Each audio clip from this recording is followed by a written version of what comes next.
Hola, Brica, and welcome to Casaritos Konúko.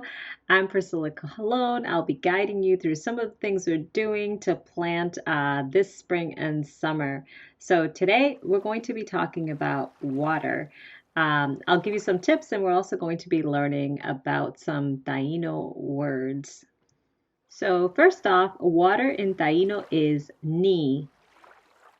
So when you first plant your seeds, you want to make sure that you water them very regularly. So immediately after planting seeds, I water them. So you can see here, I'm doing it kind of the hard way. I have a watering can, but we're going to be putting in a little irrigation system soon.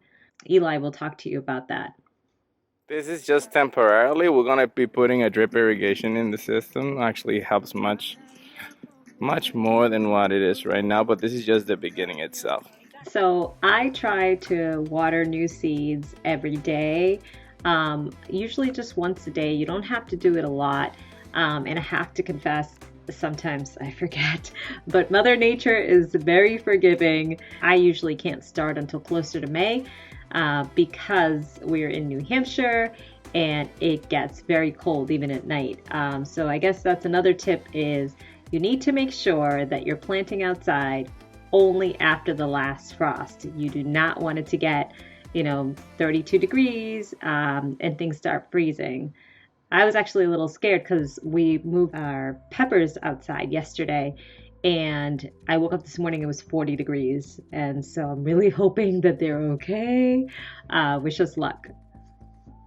So because I'm a language nerd, I wanted to share some really cool things that I found out about the word ni, water, and what other Native American tribes call it too. And it's super cool. The word for water in Taíno, ni, is also the same word that the Sioux people use. That is the Lakota, Dakota, and Nakota people in North America. And so during the Dakota pipeline protests, one of the famous sayings that they used was ni wikoni, which is water is life. In the Ojibwe language, the word ni is also very similar. It's actually nibi. So you're going to see things like the original name of Mississippi was probably Misi Nibi, which means great water or river. So in Cree, also in Algonquin language, it's slightly different. It's nipi. And you can see that in certain city names. So here in New Hampshire, we have a city called Sunapee. And the original pronunciation was probably Sunipi, and it means Goose Lake. You can also see it in cities in Canada, such as Winnipeg. Winnipeg was probably Ween-Nipi, and that means muddy water. So isn't that so cool that the word for water, ni, is so similar up here in the northern tribes as it is down in the Caribbean in our Taíno ancestors' language. So back to Taíno, the Taínos had a very specific symbol for water.